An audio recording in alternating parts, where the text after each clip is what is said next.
Corazón de Jesús, corazón que muestra amor, siempre buscas darte a mí, pides de mí lo mejor, un acto reparador. Pides de mí lo mejor, un acto reparador. Muy bien, pues comenzamos entonces con este tema de la reparación y de la vida consagrada. Quisiera comenzar con una pregunta, ¿no? ¿Qué retos y qué posibilidades ofrece hoy la espiritualidad de la reparación al corazón de Jesús a la vida consagrada, a la vida religiosa? ¿Cómo debemos y podemos afrontarlos? Antes de introducirnos en estos retos, sí que me gustaría detenerme un momento tratando de clarificar la expresión reparación al corazón de Jesús. Una fórmula tradicional en la devoción católica, pero no exenta de problemas teológicos. Abordar el tema de la reparación en un encuentro sobre el corazón de Jesús, pues no necesita ninguna justificación, ¿no? Porque a lo largo de la historia de la Iglesia se han multiplicado las formas de expresar ese amor y ese culto al corazón de Cristo. La reparación ha sido tradicionalmente una de las prácticas más propias de esta devoción y, sin embargo, constituye también una de las dificultades más frecuentes, incluso insuperables para algunos. Las razones son diversas, bien se la ve asociada a un clima reaccionario o solo aciertan a descubrir en ella una actitud sentimental o consolatoria hacia un Cristo quejumbroso, o bien les parece percibir tras esta práctica un cierto afán masoquista de mortificación y una piedad excesivamente individualista. A estas dificultades han de unirse las que proceden de la estricta reflexión teológica y que inciden más específicamente sobre la formulación que pone en relación la idea de reparación con el corazón de Jesús. Se cuestiona aquí el desplazamiento que ha sufrido el sujeto de la reparación, es decir, el paso de contemplar a Cristo como único reparador, una convicción clara en la Iglesia antigua para la cual el concepto de reparación resultaba prácticamente intercambiable con el concepto de salvación, a convertirlo, y más concretamente su corazón, en objeto de dicha reparación. Con ello se ha querido poner de relieve la dimensión ascendente y antropológica de la mediación salvífica, es decir, lo que el hombre ha de hacer, con el costo de la pérdida de relieve de la perspectiva teológica y descendente de la salvación, la iniciativa y el don divino de Dios. Este modelo se unirá a las imágenes de salvación como sacrificio expiatorio y satisfacción vicaria, en un sentido tal vez excesivamente jurídico, y al culto del Sagrado Corazón. El resultado ha sido un discurso en el que el concepto reparación es pensado bien como algo que el sujeto puede o debe hacer para suplir, compensar, satisfacer a Dios su propio pecado, el de los otros, en la que el elemento de sufrimiento adquiere un carácter central, o bien como la posibilidad que se le da a la criatura de consolar al corazón de Cristo por la ingratitud, las ofensas, los agravios que contra él son dirigidos. Desde aquí se desencadenarán una serie de preguntas que cuestionan la posibilidad y la legitimidad de hablar de una reparación que tenga como objeto a Cristo. ¿No es Él el único mediador de la salvación? ¿No estamos olvidando que la salvación es siempre un don gratuito de Dios?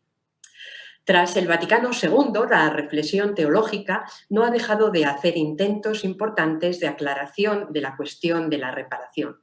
Dos de ellos me parecen particularmente renombrables. Por una parte, una teología de la reparación comprendida desde la Redamatio, defendida por Gloten, y que mantiene la expresión tradicional reparación al corazón de Jesús. Interpreta la reparación prioritariamente en términos de reconocimiento del amor de Dios para con nosotros, que suscita esta redamatio, es decir, nuestro retorno de amor a aquel que nos amó primero. Y en segundo lugar, otra teología defendida por Karl Rahner, entre otros, que pretende dar al término un alcance más amplio que, sin prescindir de la redamatio, entiende la reparación básicamente como una invitación a nuestra colaboración en el misterio salvador y la expresa en términos de reparación en unión con el corazón de Jesús.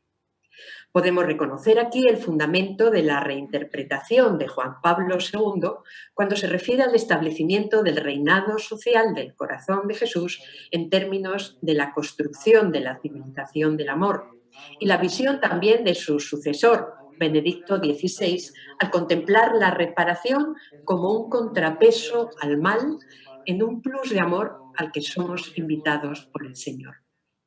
La cuestión que nos enfrentamos ahora es, ¿hay algún modo teológicamente legítimo de pronunciar la formulación tradicional reparación al corazón de Cristo, subrayando al mismo tiempo que nuestra reparación no puede ser sino en Cristo, con Cristo y desde Cristo? Ciertamente, podemos hacerlo y podemos hacerlo desde dos perspectivas. En primer lugar, se trata de comprender que la vida, la pasión, la muerte y la resurrección de Cristo han hecho de su corazón el corazón del mundo. Los padres de la antigüedad cristiana lo captaron perfectamente al hablar de la fecundidad de la vida eterna que producía la sangre derramada de Cristo al caer sobre la tierra. El corazón de Cristo, el corazón del Hijo, es la puerta abierta hacia el corazón de Dios.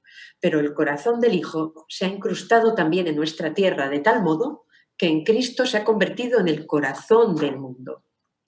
Y sigue bombeando amor, vida y entrega hasta que el universo entero se ha reconducido a Dios definitivamente en el Cristo total.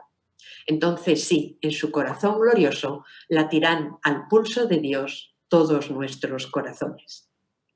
De ahí que podamos afirmar que el corazón de Cristo está aún roto y herido en los miembros más vulnerables de su cuerpo, en los más pequeños, en los más frágiles, en los más sufrientes, pero también en los más distantes.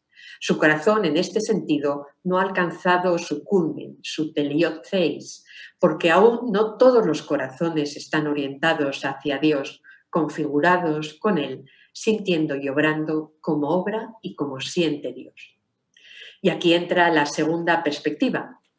La reparación al corazón de Jesús, legítima y necesaria, es la que surge de la comprensión escatológica de la redención, que de un modo especial vivimos en cada Eucaristía. La pasión, muerte y resurrección de Cristo nos ha alcanzado la salvación. La nueva alianza ya se ha establecido. El Espíritu ha escrito la ley del amor en nuestros corazones y posibilita un conocimiento íntimo, personal y directo de Dios, pero todavía no totalmente, ni en la plenitud que nos ha sido prometido. Es este el espacio histórico salvífico que separa lo ya dado de lo que aún está por acontecer, donde se inscribe el ámbito de posibilidad de la reparación. Jesús nos ha otorgado un corazón nuevo, nos ha posibilitado un nuevo modo de vida según el corazón de Dios. Es Cristo el que, dejando transformar su corazón humano por toda realidad de dolor, de sufrimiento, hasta la muerte, repara nuestro corazón. Pero su corazón, como nuevo espacio del encuentro del hombre con Dios, solo habrá alcanzado la plenitud escatológica cuando toda criatura y todo corazón se hayan incorporado en él. En este proceso de reconstrucción del corazón de Cristo en Dios, de reunificación de toda la realidad creada en Cristo, todos nosotros somos invitados a participar. Y en este sentido, es posible afirmar que estamos llamados a reparar el corazón de Cristo, es decir, a la tarea de reconducir, de reorientar hacia Él, a su corazón, a toda la humanidad, a colaborar en la misión de recapitular, de reasumir toda la creación en este centro al que son atraídas todas las cosas y donde culminan en último término, el corazón de Cristo, el corazón de Dios. La praxis de la reparación, el deseo de reparar el corazón de Cristo, permite entonces soñar en este mundo reparado, que es también el sueño de Dios, y comprometerse a fondo con Él y hacerlo en Cristo y desde Cristo. El agradecimiento será la fuerza que lo hará posible. Acoger el amor infinito que el Padre nos ha manifestado en su Hijo encarnado por medio del Espíritu no puede sino hacernos reaccionar generosamente con un amor personal y con una íntima solidaridad con Cristo y con todos los hombres, al estilo de Jesús. En último término, es el reconocimiento agradecido de este amor hasta el extremo, contemplado en el corazón abierto del crucificado, el que ha apasionado a lo largo de la historia a hombres y mujeres y los ha lanzado a las brechas del mundo y de la historia hasta dejar en ellas la vida, reparándolas para dar vida. Esta es la imagen que quisiera que nos acompañara esta mañana, esta tarde, el icono del corazón de Cristo abierto y traspasado, dejando brotar el agua y la sangre como vida para el mundo, convirtiéndose en fuente de reparación. Es el corazón que nos revela el proyecto reparador del corazón de Dios y la revelación más impresionante del amor de Dios por nosotros. En la cruz, Dios mismo mendiga el amor de su criatura. Quien era la fuente de agua viva que salta hasta la vida eterna, muere ahora de sed de puro maná, la sed de quien lo ha entregado todo y entonces mendiga nuestro amor. En su corazón abierto contemplamos la expresión más conmovedora del misterio del amor de Dios. Ese amor que no solo es don gratuito de sí mismo, sino también y simultáneamente deseo apasionado de reciprocidad, de respuesta, de encuentro, de íntima comunión con cada uno de nosotros. Deseo de retorno de amor, de reparación, de redamache. En el Evangelio de Juan leemos: yo cuando sea elevado de la tierra, atraeré a todos hacia mí. Esa es la respuesta que el Señor mendiga y que desea ardientemente de nosotros, que aceptemos su amor crucificado, que nos dejemos atraer por Él, que permitamos que su amor nos alcance para que el agradecimiento, motor de la reparación, haga brotar el deseo, la pasión, la necesidad de hacer algo para responder a ese amor. Es la imagen que hace emerger la permanente pregunta de la que nace todo deseo de reparación. ¿Qué puedo hacer por ti que has hecho tanto por mí? Pero este corazón traspasado es el corazón del crucificado. Aproximarnos al corazón traspasado como lugar nos sitúa en un marco inconfundible e irrenunciable, la cruz. El corazón es el centro de la cruz. Su posición nos habla de un punto medio, de un foco radial, de un centro de atracción que reúne a todos en sí, que acoge a todos en sí. Nos sitúa ante el centro del mundo, ante un centro cósmico, pero al mismo tiempo es un centro expuesto, vulnerable, a merced de quien quiera hacerle daño. El corazón es exactamente el punto en el que se cortan los dos trazos de la cruz. El centro de un abrazo inclusivo que nos hermana, que, como nos recuerda la carta de los Efesios, hace de dos pueblos uno. Allí somos reunidos, somos reconciliados, curados en nuestras heridas, reconstruidos de nuestras rupturas. Es decir, en este corazón somos reparados como personas y como miembros de una única humanidad fraterna. El corazón es ese lugar generador de comunión y de encuentro. Por eso es un lugar reparador. En su pasión, Jesús carga con el madero. Es el travesaño horizontal de la cruz. Sube el camino hacia el Gólgota bajo el peso de nuestro pecado, de nuestras violencias, de todo aquello que nos separa, con nuestras fragilidades y dolores, con nuestras muertes. Y al llegar al Gólgota, el madero de nuestra humanidad rota y herida por el pecado se cruza con la vertical que une el cielo y la tierra. Y en medio, un sencillo corazón humano en el que se cruzan el proyecto divino de consumación para el mundo, el sí irreversible de Dios con los no humanos a su amor. Jesús asume aquí la limitación hasta el extremo, clavado, reducido en su libertad, herido en su dignidad, colgado como un maldito, sustraído de su voluntad, atado por 3 clavos a un destino de muerte. Ofrece su corazón como nudo, como espacio de encuentro, como lugar de comunión y por ello como lugar de reparación. Al mismo tiempo, de este corazón crucificado brota la vida verdadera, no simplemente la sangre, leída en el contexto judío como signo de vida y alianza, sino la sangre vertida, que es señal de una entrega hasta el borde, de un amor más allá de todo extremo, ese amor resucitado que es capaz de repararlo todo. El segundo elemento del título de esta ponencia es la vida religiosa, más concretamente ese gran número de comunidades de hombres y mujeres consagrados que hemos recibido este carisma como una espiritualidad y como una misión del espíritu para el mundo. El carisma es siempre un don vivo que ha de ir respondiendo a la realidad a la que somos enviados. La espiritualidad que nace de él habrá de ser también una espiritualidad viva que se va traduciendo en un modo concreto de hacerse cargo de la realidad y que por lo tanto irá variando con las necesidades de esa realidad.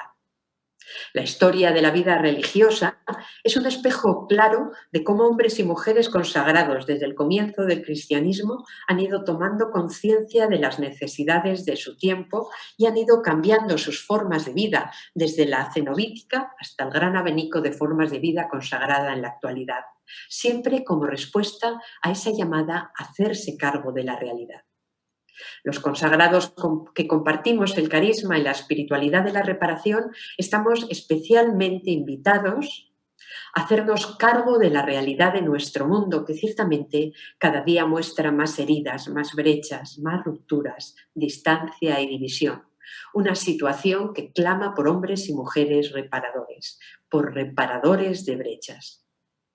En la carta apostólica que el Papa Francisco escribía a los consagrados en el 2014 con motivo del año de la vida consagrada, nos hacía 3 invitaciones. Una, a mirar el pasado con gratitud. Cada instituto viene de una rica historia carismática de reparación. La experiencia de los comienzos ha ido después creciendo, desarrollándose, incorporando otros miembros nuevos en contextos geográficos y culturales distintos, dando vida a nuevos modos de actuar el carisma, nuevas iniciativas, nuevas formas apostólicas. El Papa nos pedía hacer memoria agradecida, pero también nos exhortaba a dejar que este agradecimiento se convirtiera en motor de nueva entrega, de impulso a estar abiertos al cambio que el paso del tiempo y de la historia nos exigen. De ahí que la segunda invitación fuera vivir el presente con pasión, escuchando atentamente lo que el Espíritu nos dice hoy. Procedemos de una tradición espiritual que brota de la contemplación, de la conmoción que embargaba el corazón de Jesús. El Papa nos interpela sobre la fidelidad a la misión que se nos ha confiado y sobre los medios concretos con que llevarla adelante. Nos sugiere preguntarnos si son o no adecuados para abordar su finalidad reparadora en la sociedad y en la Iglesia de hoy, si hay algo que deberíamos cambiar. En tercer lugar, nos invitaba a abrazar el futuro con esperanza, una invitación que adquiere especial relieve cuando la recibimos los portadores del carisma reparador. Nuestro mundo está especialmente herido por la desesperanza, una desesperanza que, como ya se ha dicho, en este momento está marcada por la pandemia. Una pandemia con consecuencias tan dolorosas para nuestros pueblos: muerte, enfermedad, incertidumbre, dificultades económicas crecientes, siempre hiriendo más y generando mayor sufrimiento entre los más pobres y los más vulnerables. Es una llamada clara a reparar las esperanzas rotas de nuestro mundo, de nuestra tierra, de nuestras sociedades. La vida consagrada, por encontrarse en una época de dificultad, de disminución de vocaciones, de envejecimiento, se encuentra también amenazada en la esperanza. Pero al mismo tiempo, esta situación nos coloca en un lugar sumamente privilegiado. En la ladera de los pequeños nos hace más pobres y más humildes.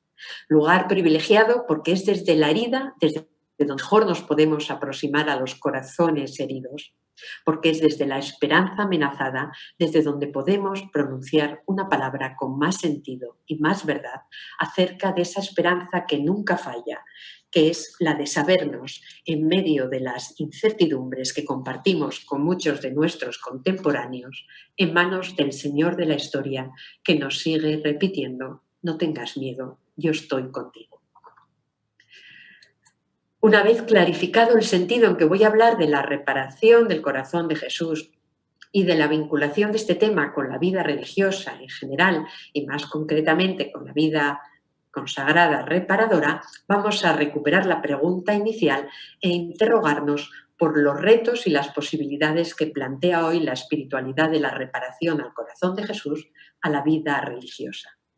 Retomamos también la imagen del corazón atravesado de Cristo crucificado como icono locuaz de lo que significa la reparación, de lo que significa para Dios y para el mundo, puesto que estamos ante la imagen más elocuente de hasta qué punto Dios se ha comprometido con su creación y sus criaturas, hasta qué punto se aproxima a ellas, hasta qué punto carga con sus dolores, su sufrimiento y su pecado, hasta qué punto está empeñado en repararnos y en darnos vida en abundancia. La intervención salvífica de Dios en la historia del mundo es siempre consecuencia de su mirada, de un ver que conmueve su corazón y le lleva a intervenir para curar, para liberar, para sanar. Así, por ejemplo, en Éxodo 7 le dice a Moisés: he visto la aflicción de mi pueblo en Egipto, he oído su clamor a causa de los opresores, pues he conocido su sufrimiento. Y entonces la decisión: he descendido para liberarlos. Ese ver de Dios le moviliza por dentro, pero no menos hacia afuera, y desciende con una decisión clara: actuar para liberarlos. Una liberación que lleva a cabo a través de un mediador, Moisés. Incluso cuando el pueblo se aleja, es infiel, peca contra Dios, Dios sigue ofertándole su ternura y sus entrañas no dejan de conmoverse. Se han conmovido mis entrañas hacia Efraín, ternura hacia él no ha de faltarme. En Jesús se nos revelan de forma definitiva estas entrañas de Dios. Él será el mediador definitivo de esta reparación que Dios quiere hacer llegar a su pueblo para restablecer con él su alianza de amor, para curarlo del pecado, para reconstruirlo como pueblo y reunirlo como fraternidad de hijos y de hermanos. Los evangelios reservan el verbo esplagchniotomai, con moverse las entrañas, para Jesús, o como mucho para personajes en parábolas que están vinculados con Jesús.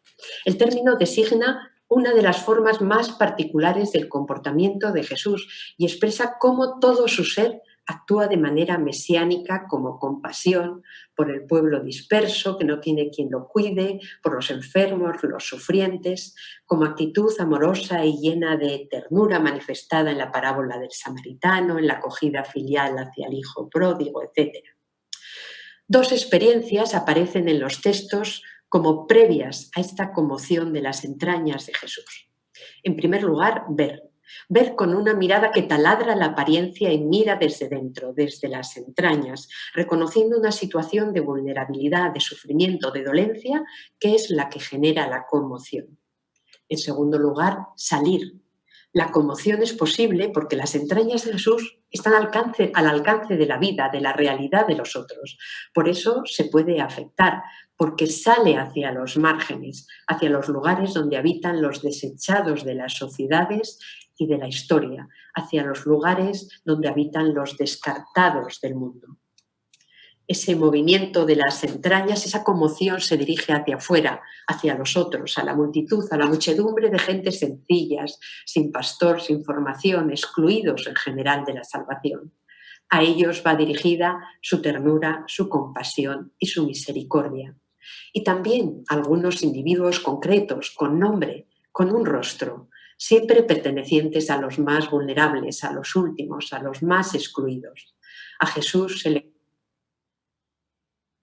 más indefensos, los más desgraciados. Siente compasión de su situación de indefensión, de fragilidad, de sufrimiento. Y una vez que la conmoción le alcanza, ese movimiento de las entrañas se va a traducir en 1000 gestos de ternura, en los que acoge, genera confianza, identidad, transmite preocupación, cuidado, en una honda compasión y en una misericordia sin precedentes que le llevan a entrañarse, a implicarse con ellos y a complicarse con su situación de dolor, que le lleva a aproximarse, a hacerse uno de ellos, pobre entre los pobres, marginado entre los marginados, a llevar esa lógica compasiva hasta el final. Es decir, El movimiento de las entrañas de Jesús culmina en un dejarse abrir las entrañas en la cruz y en ese pan partido en la Eucaristía para incluirnos en su destino.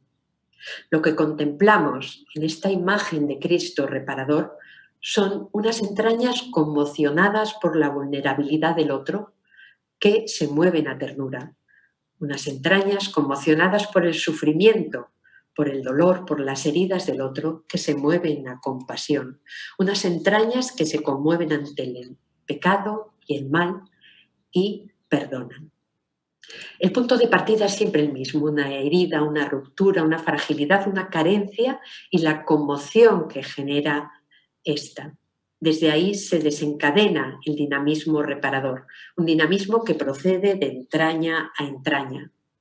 La conmoción ante la situación se expresa como ternura cuando esta es de fragilidad o como compasión, que es mucho más que lástima porque supone la determinación de padecer con el otro, de permitir que te toque su sufrimiento, compasión que emerge ante el sufrimiento de una existencia herida y por último como misericordia ante el pecado y el mal.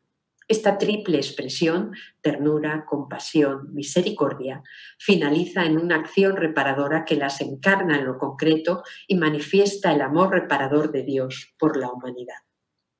A través de la ternura, la compasión y la misericordia se establece un nuevo sistema de relaciones en el que predomina la gratuidad y que no genera servidumbre, relaciones incondicionales, gratuitas, donde el otro es reconocido como persona en su dignidad, como valioso, como amable. Relaciones profundas y comprometidas, de entraña a entraña.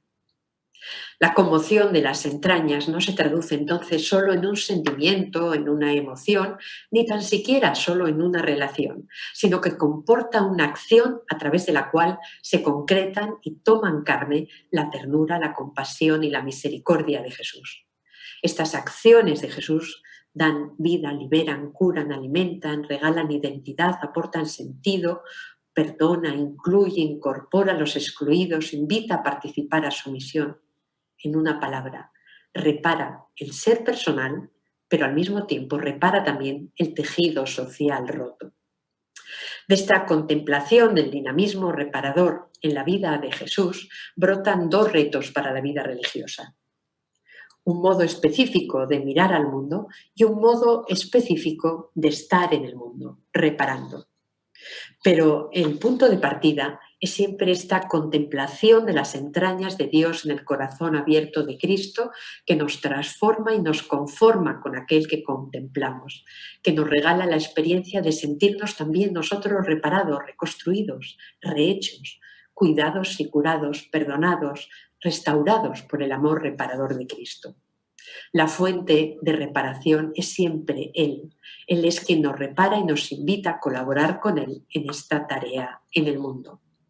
El motor, ya lo hemos dicho, es el agradecimiento. La reparación al corazón de Jesús no tiene el centro en lo que falta, en el desagradecimiento, en los agravios, sino en un exceso, en un desbordamiento de amor, en ese plus de amor del que hablaba Benedicto XVI, que es el que nos repara y enciende nuestros deseos de colaborar con Cristo reparador en retorno, en respuesta a tanto amor recibido.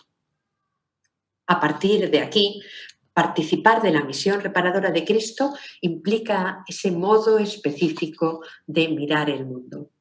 La reparación invita a la vida religiosa a convertir nuestra mirada, a aprender a mirar como Dios mira, desde donde Dios mira, con su mirada desde su perspectiva y con su corazón.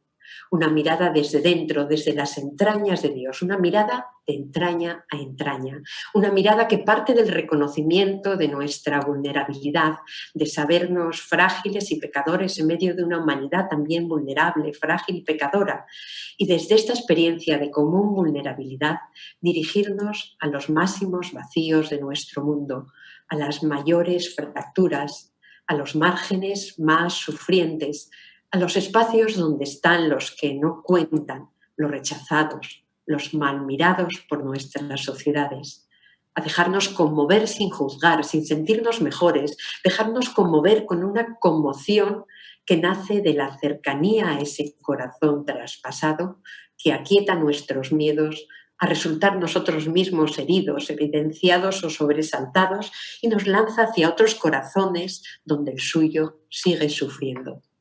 Una mirada así es capaz de posarse sobre el otro y descubrir en él un hermano, alguien por quien Cristo ha entregado su vida, alguien con quien comparto una carne común, alguien que forma parte de un nosotros, que trasciende mi yo y el grupo de los míos.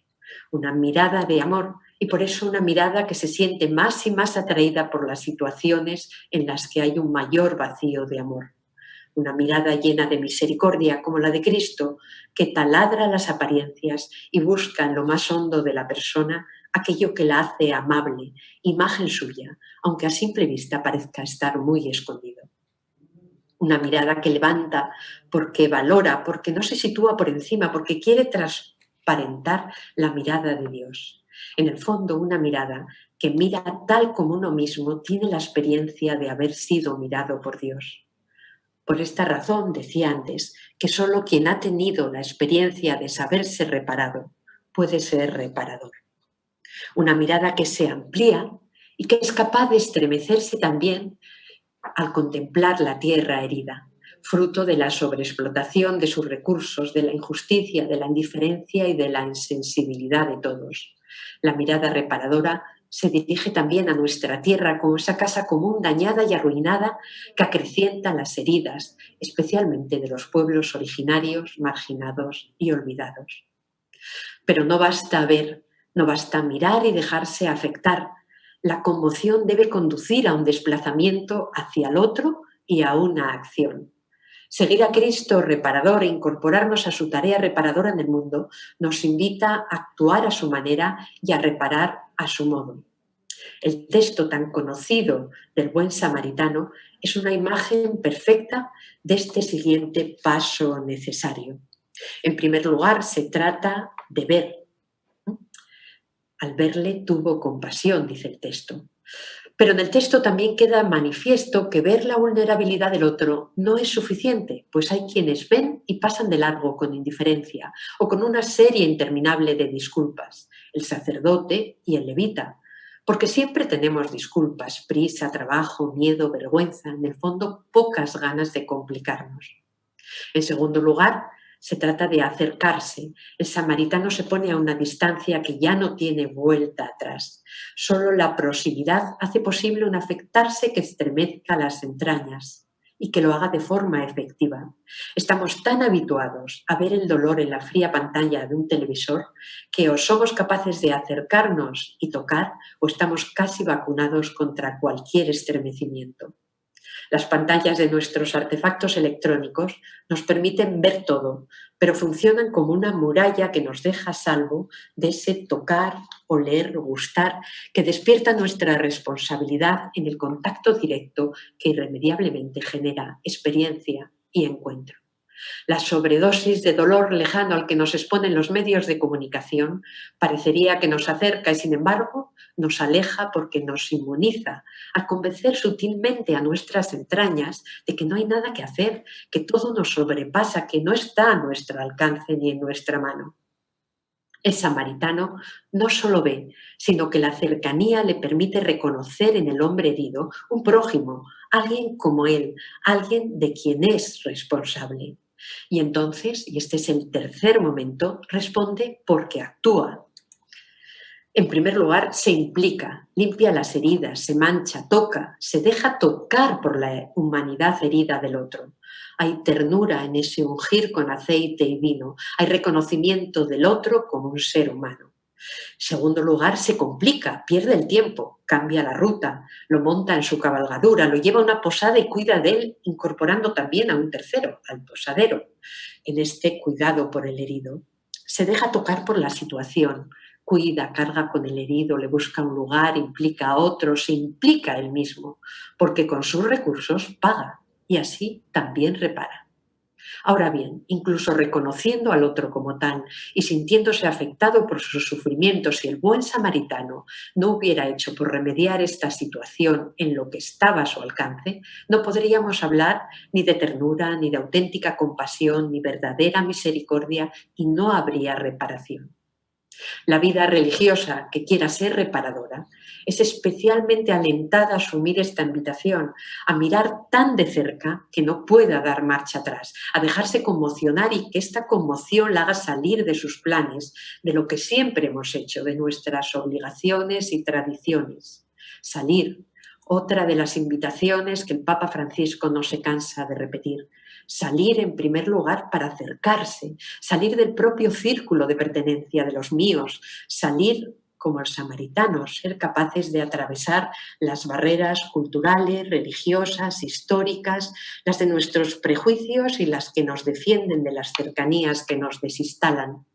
Y en segundo lugar, salir para implicarse, para abrazar los costos de aproximarse a los heridos de nuestro mundo, salir a complicarse la vida y a poner todos nuestros recursos en ello. No somos salvadores, pero portamos en nuestras manos y en nuestro corazón el amor reparador de Cristo que está deseando verterse sobre las rupturas y las heridas de nuestro mundo, y a ellas nos envía. Por lo tanto, y este sería el segundo gran reto, la reparación está llamando a la vida religiosa a un modo específico de estar en el mundo, reparando. Y es que esto es fundamentalmente la reparación, un modo de vivir, de ser, de estar en el mundo que hace de nosotros testigos y colaboradores de este Dios reparador. Algunas claves esenciales que nos pueden ayudar a ello. En primer lugar, cambiar nuestra perspectiva. Se trata de reparar como hemos sido reparados, reparar al modo de Jesús, al modo de Dios. Y hemos visto que Dios en Jesús repara desde abajo, desde dentro y desde cerca. Desde abajo, situándonos a los pies de la humanidad, descendiendo del pedestal de nuestras seguridades, de la búsqueda de reconocimientos. Al amor le es propia una dirección kenótica. Se sitúa abajo para propiciar encuentros en los que el otro es siempre dignificado y así reconstruido en su condición de imagen. Segundo lugar, desde dentro, desde la entraña, desde el corazón, desde ese espacio interpersonal entre entraña y entraña, donde podemos ser portadores de misericordia, asumir el riesgo de dejarnos tocar para poder verdaderamente compadecer con el otro.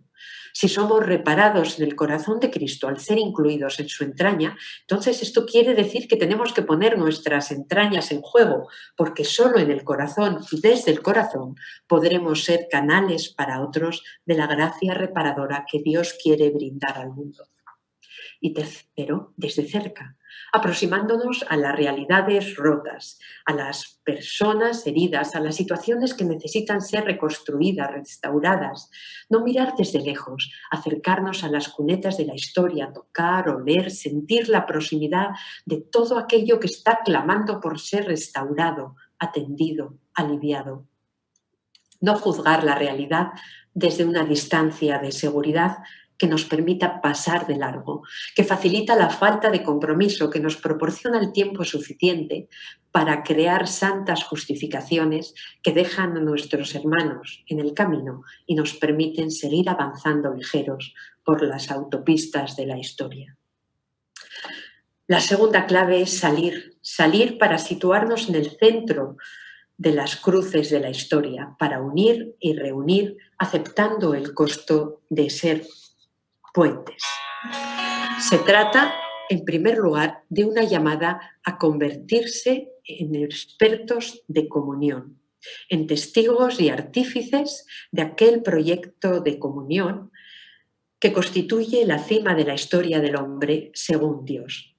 En un mundo cada día más polarizado y violento, que construye una sociedad de enfrentamientos que hace paulatinamente más difícil la convivencia entre las diferentes culturas, con relaciones que generan cada vez más distancia y más división, que marginan y descartan a los diferentes, a los débiles, a los más vulnerables, que potencian el poder y la prepotencia y justifican el desprecio a los que ya no producen, a los que no se ajustan a las leyes de mercado.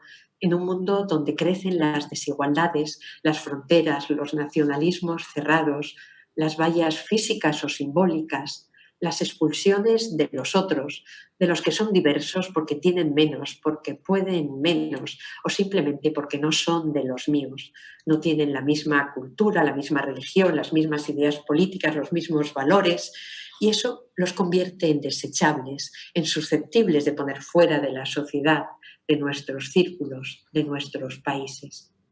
La vida religiosa que pretenda ser reparadora tendrá que ofrecer un modelo concreto de comunidad que, a través del reconocimiento de la dignidad de cada persona y de compartir el don que cada uno lleva consigo, permita vivir relaciones fraternas y caminar en pos de la comunión. Comunidades fraternas en las que nos sabemos hermanos porque nos reconocemos como hijos, porque nos comprendemos brotando del mismo y único corazón. Comunidades que tendrían que ser semilla de unión dentro de las diócesis y de la Iglesia, capaces de generar vínculos de comunión con otras comunidades, de salir al paso de las situaciones que fragmentan nuestro mundo y nos dividen. Estamos llamados a ser hombres y mujeres de comunión, colaboradores de ese hacer un solo pueblo por medio de la cruz que nos toque abrazar en cada momento histórico.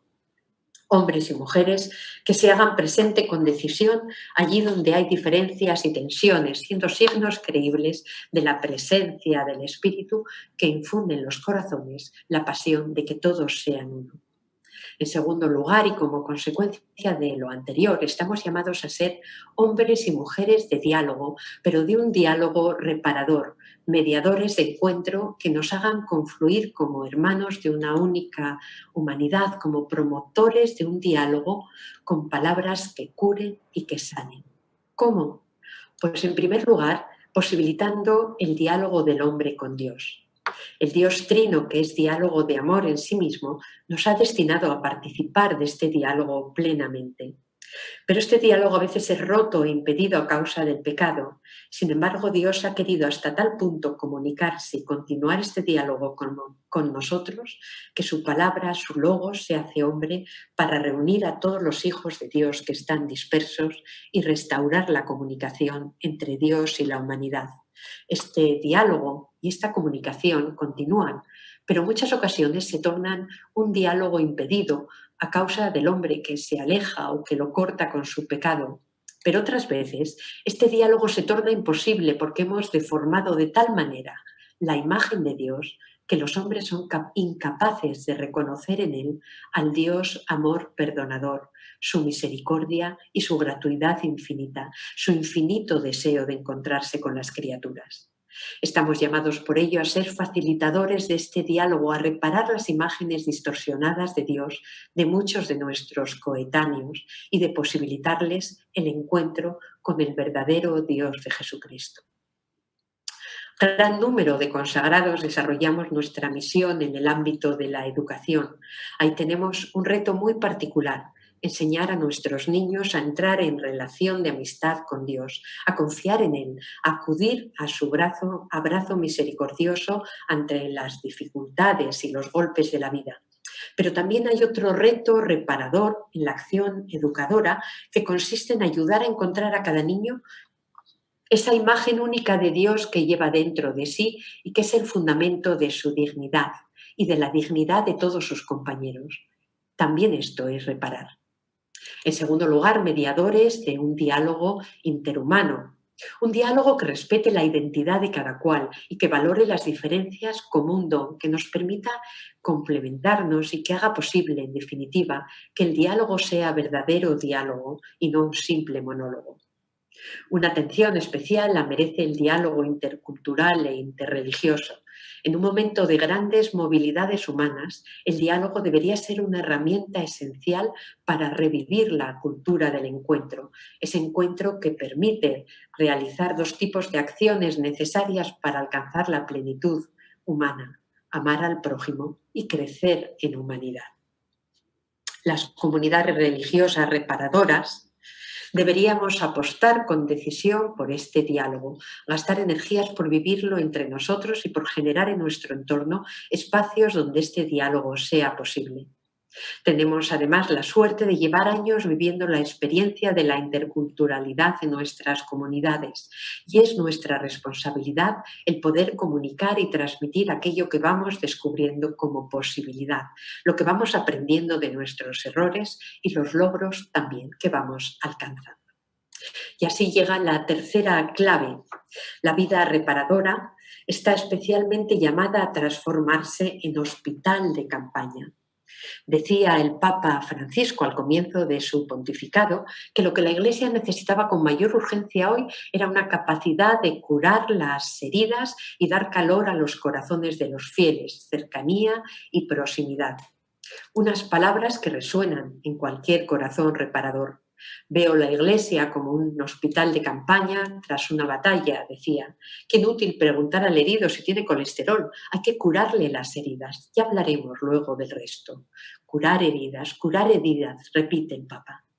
Ser reparadores es ser especialistas en curar heridas, las de los enfermos en primer lugar, y en este tiempo de pandemia con tanta soledad, tanta falta de recursos, tanto dolor, nos brinda una realidad en la que implicarse y complicarse. Vivimos en medio del clamor por las distancias de seguridad que nos protegen, pero que en algunos momentos claman por ser superadas para tener un gesto de ternura, de cercanía, de misericordia con el enfermo. Una llamada específica a la vida religiosa. Pues no en pocos lugares, solo los hospitales de misioneros y las diócesis brindan atención necesaria a la población, pero es una llamada que aún tiene un alcance más general, que nos recuerda la importancia del cuerpo, de la carne humana. No por acaso el corazón de Cristo es un corazón humano. Esa es la base que nos une a todos como humanidad, que todos compartimos, esa carne común que debería dolernos como propia, sea quien sea el que está padeciendo. Pero heridas también del alma, tristezas, desánimo, desesperanza y desesperación que claman por una vida religiosa capaz de curar, de salir hacia otros ámbitos, de ser portadora de sentido, de esperanza, de escucha, de sostén. Se trata de vivir la hospitalidad como una actitud reparadora.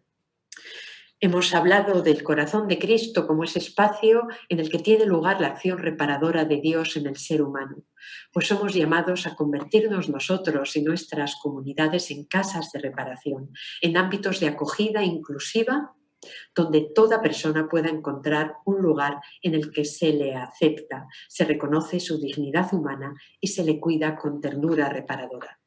Activar la responsabilidad en un momento en que a nivel mundial los flujos de migración están alcanzando escalas desconocidas hasta ahora y comprometernos con la promoción de una cultura y de solidaridad y de inclusión con las personas migrantes y refugiadas fundamentalmente, a través de la acogida, la cooperación, la incidencia, la sensibilización, también la educación. Hacer de nuestros espacios religiosos ámbitos de hospitalidad donde seamos capaces de generar un espacio de comprensión, acompañamiento, apoyo y bienvenida. Y termino ya con la última clave, que nos invita a ser testigos del perdón trabajando por la reconciliación. Jesús encarna el rostro compasivo del Padre en el encuentro misericordioso con el hombre pecador. Las entrañas misericordiosas de Jesús ya en su vida pública se han conmovido ante el pecador y allí revelan las entrañas de su Padre en ese esperar siempre el retorno del Hijo y en esa capacidad que el Papa Francisco nos recuerda tantas veces también de perdonar siempre, sin condiciones, gratuitamente. Y en el momento último, en la cruz, las entrañas abiertas del Hijo son el compendio de una vida en la que el amor continuamente mostraba su exceso en el perdón regalado y la acogida incondicional del pecador. Por parte de Dios, el perdón es fruto de un corazón misericordioso, incontinente, que no puede más que ofertar perdón, que desear reconciliación. Contemplar esta manifestación de la misericordia es para nosotros una invitación a perdonar como hemos sido perdonados, a abrirnos al milagro de perdón, a correr el riesgo de hablar el lenguaje del perdón, ese lenguaje tan universal como difícil de entender y de vivir. En esto consiste ese colaborar con Él y por Él y en Él a la reconciliación de los hombres entre sí y con Dios que define la reparación. Es cierto que el perdón no se puede imponer, al igual que tampoco se puede obligar a nadie a perdonar, pero lo que el creyente sabe es que el perdón con el que él puede perdonar no tiene en sí mismo la fuente. El corazón traspasado, él es la fuente del perdón. El que perdona no lo hace porque el otro se arrepintió, ni tampoco porque reparó convenientemente el mal que había hecho, ni porque sus entrañas sean más compasivas que las de los demás. Perdona porque se sabe perdonado y acogido en las entrañas misericordiosas de Dios, y allí dentro experimenta una conmoción que le contagia y que le moviliza a ofrecer un perdón que en definitiva alguien ha alcanzado por él. Además, perdonar al otro, al perdonarle, somos nosotros los que recibimos una gracia enorme, que es esa forma reduplicativa del amor, que es el perdón.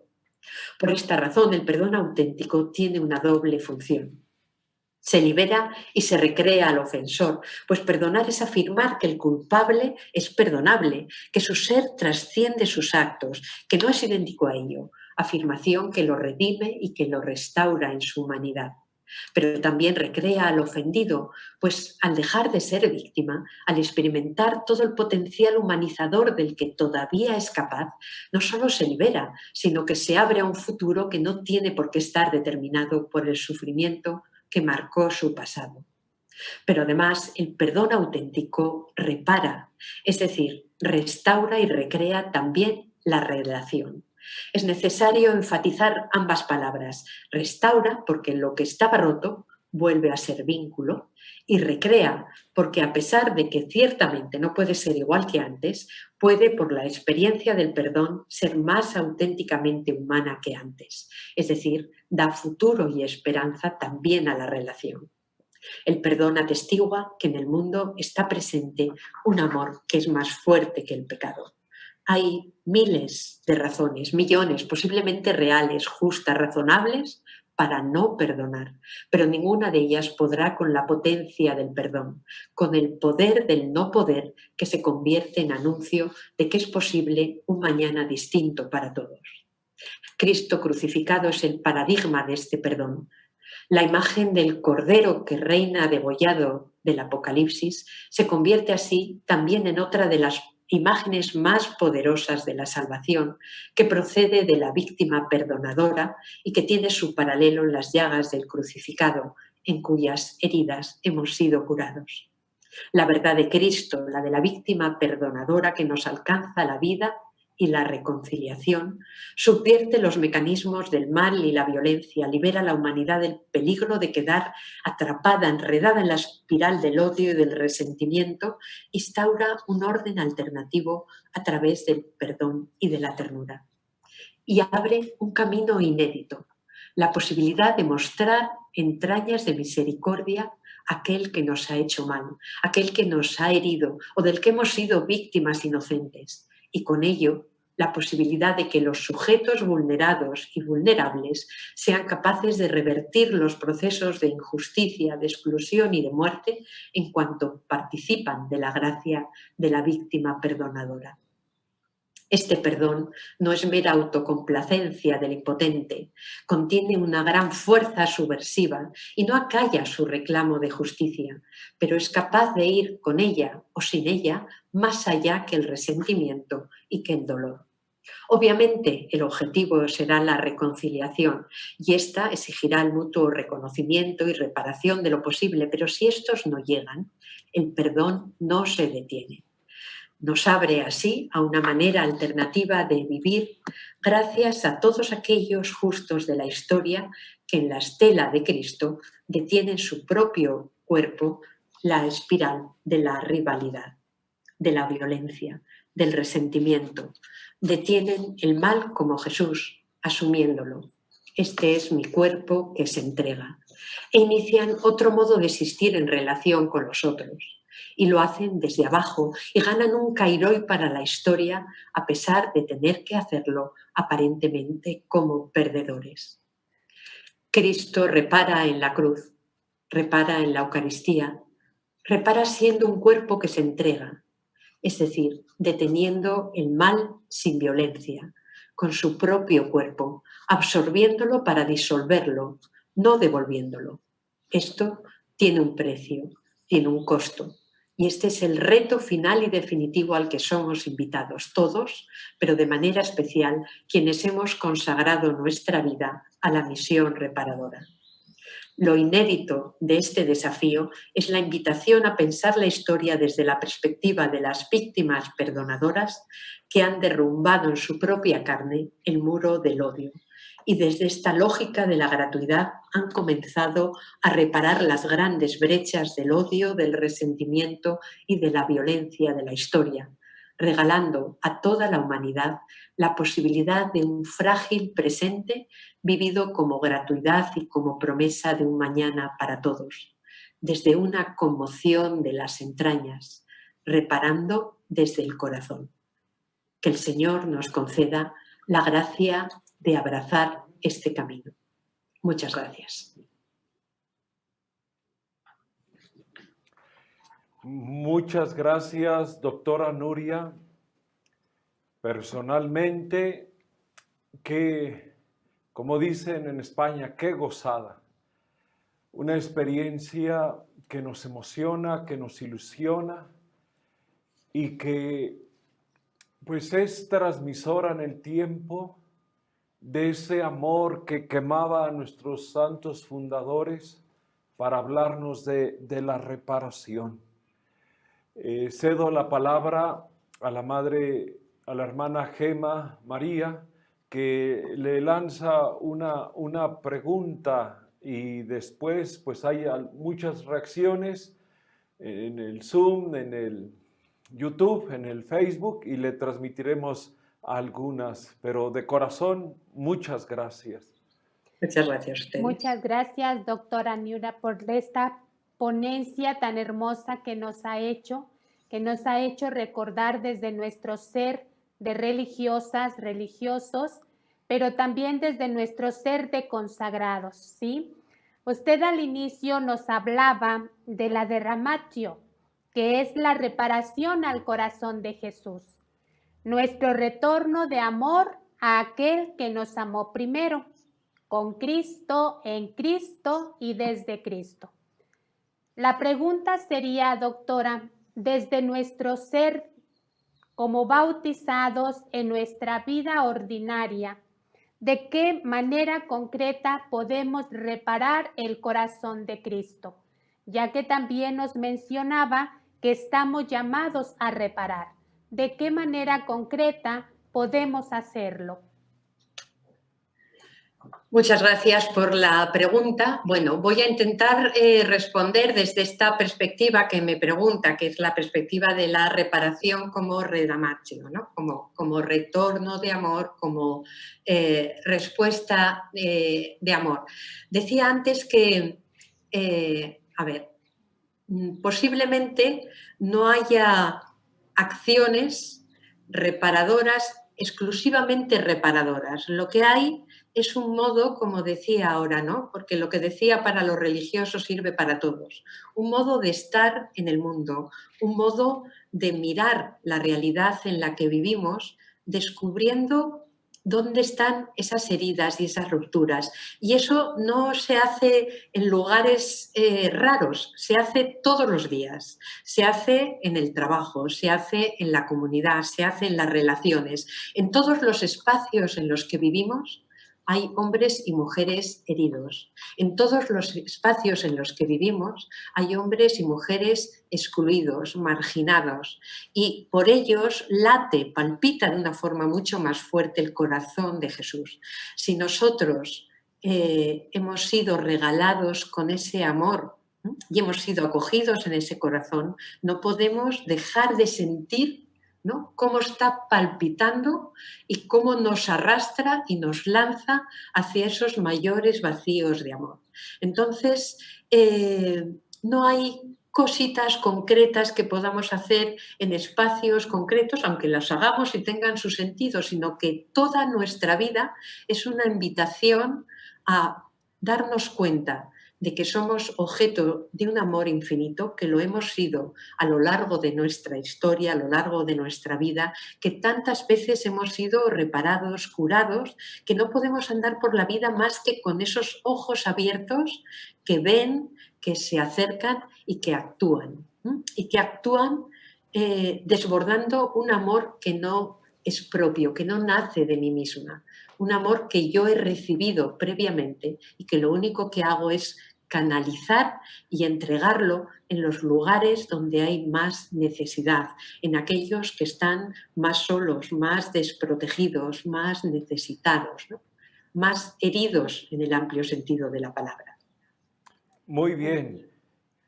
Muy bien, muchas gracias. Una pregunta de un ex superior general. Sabiendo que solo quien ha sido reparado puede ser reparador, me gustaría reconocer algunas pautas de acercamiento entre hermanos o hermanas religiosos o religiosas para lograr una vida equilibrada y estable dentro de las comunidades.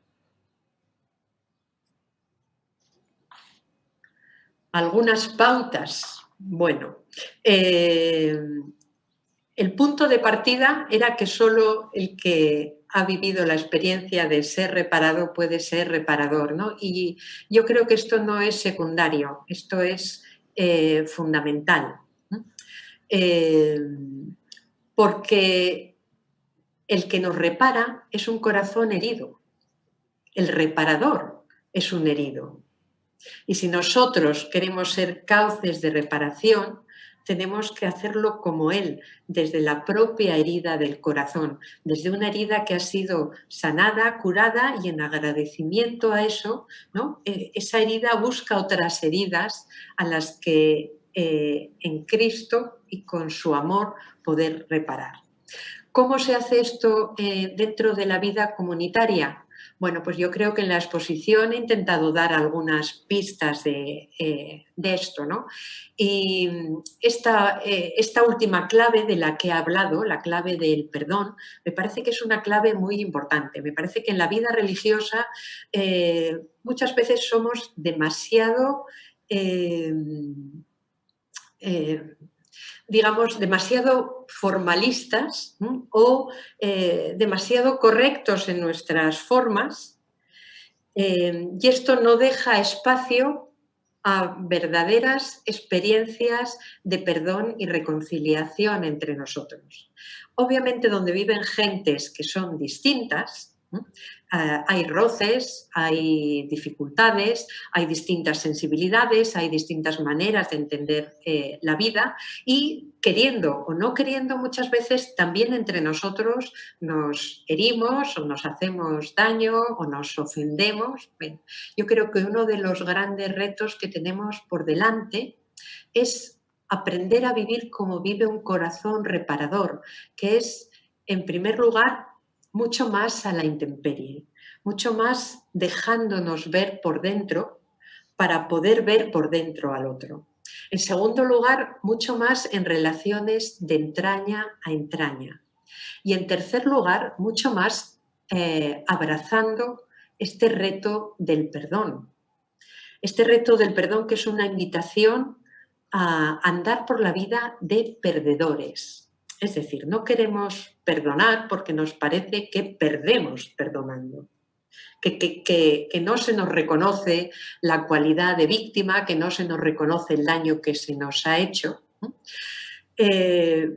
Un gran reto para una vida religiosa más en comunión y más reparadora hacia afuera es buscar espacios de entraña a entraña en los que podamos hacer esta experiencia de perdón entre nosotros, de canalizar el perdón que recibimos de Dios y pasarlo a los otros, porque solo desde esa experiencia de perdón acogido y de perdón ofertado, podremos ser para el mundo testimonios de reconciliación y testimonios de comunión. Y solo eso va a hacer creíble también nuestra propia misión reparadora. Muy bien. Pues, doctora, tenemos muchas preguntas, quizás después pues encontraremos otros cauces. Yo se las menciono, además de agradecimientos emocionados, cuando digo emocionados de corazón, decía una, ¿qué medios humanos y espirituales nos ayudan al autoconocimiento para conocernos más y autorrepararnos?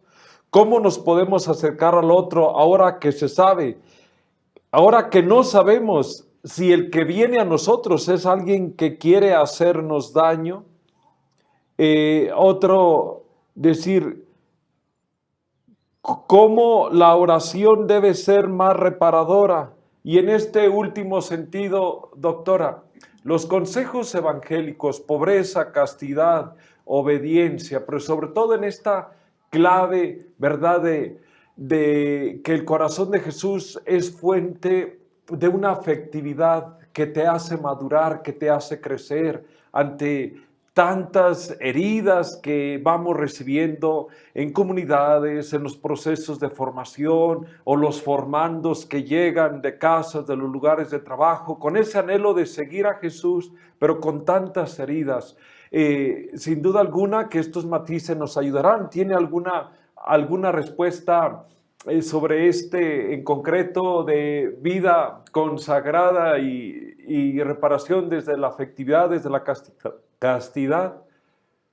Bueno, yo creo que la vida reparadora, es decir, quien realmente opta por entrar en este dinamismo reparador, es reparado y además es centrado donde tiene que estar centrado. Es decir, si ponemos excesiva atención en que se curen mis heridas, mis pobrezas, mis daños, había una pregunta por ahí que decía ¿cómo podemos autorrepararnos? Es que no podemos autorrepararnos, es que lo nuestro no es autorrepararnos, lo nuestro es dejarnos reparar para que el Señor haga de nosotros instrumentos reparadores. En la medida en la que nuestra preocupación está solo en nuestras heridas, ni reparamos ni nos curamos. En la medida que abrimos, y por eso los 3 votos no tienen 3 caminos distintos para reparar, sino son una unidad. En la medida que el amor de Dios llena nuestra vida, que su corazón herido es el centro de nuestra existencia, estamos siendo reparados porque estamos dejando pasar su amor por nosotros, que es lo que nos repara. Pero dejar pasar su amor por nosotros no es quedarnos con ese amor. Y ahí viene la pobreza, sino ser canales que se vacían constantemente, que tienen todo su afecto puesto en aquella fuente que les está chorreando para mandarlos lejos, para expulsarlos de su propio corazón hacia otros corazones dolientes. Y esa es su voluntad, y para un reparador eso es la obediencia, hacer la voluntad del Padre que quiere reparar el mundo. Entonces, una excesiva atención a los problemas afectivos en directo, yo creo que no soluciona los problemas, que al contrario nos encierra en los problemas. Lo que hay que hacer es cuidar el amor a ese corazón, cuidar nuestro estar enamorados y llevar la mirada hacia esos corazones por los que palpita este corazón. En la medida que más nos descentramos de nuestras propias heridas y carencias, en esa misma medida somos reparados.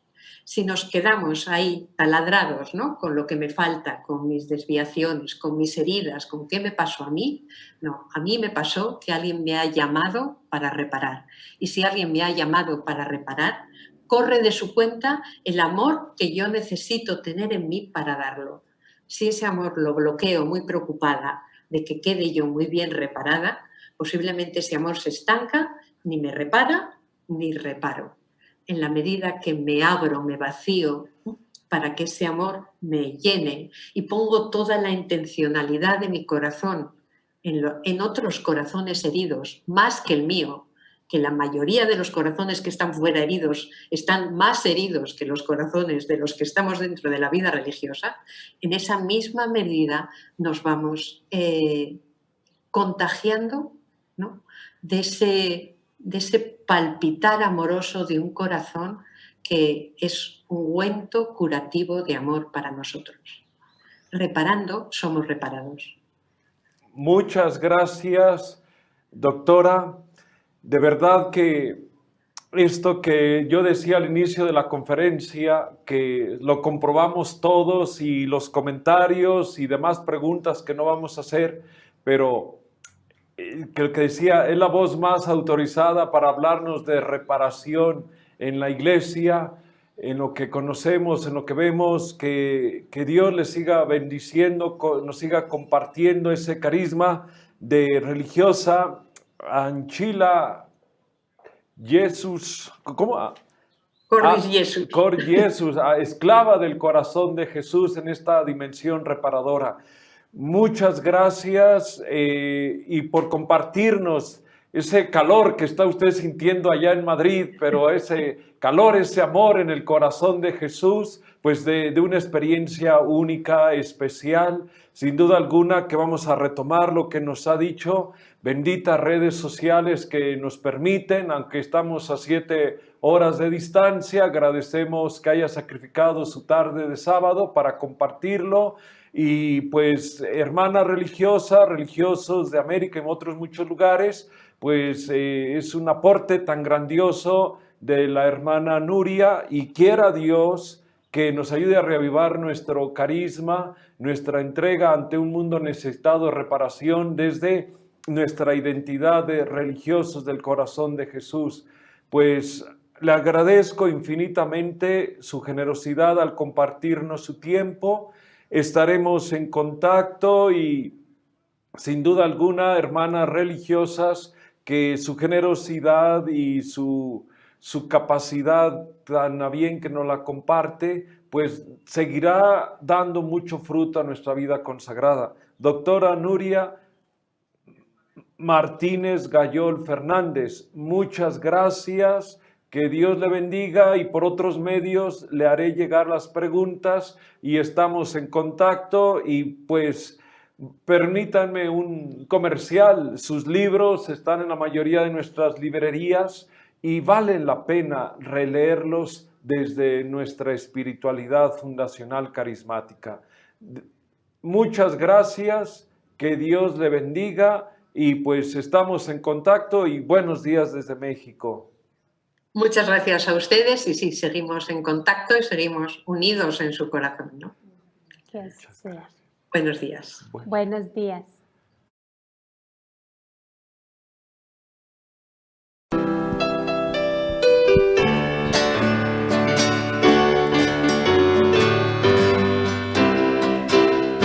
Corazón de Jesús, corazón que muestra amor, siempre buscas darte a mí, pides de mí lo mejor, un acto reparador, pides de mí lo mejor, un acto reparador.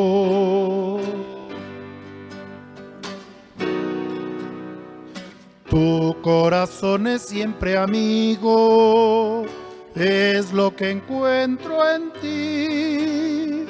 Has derramado sangre y agua, la mejor muestra de amor.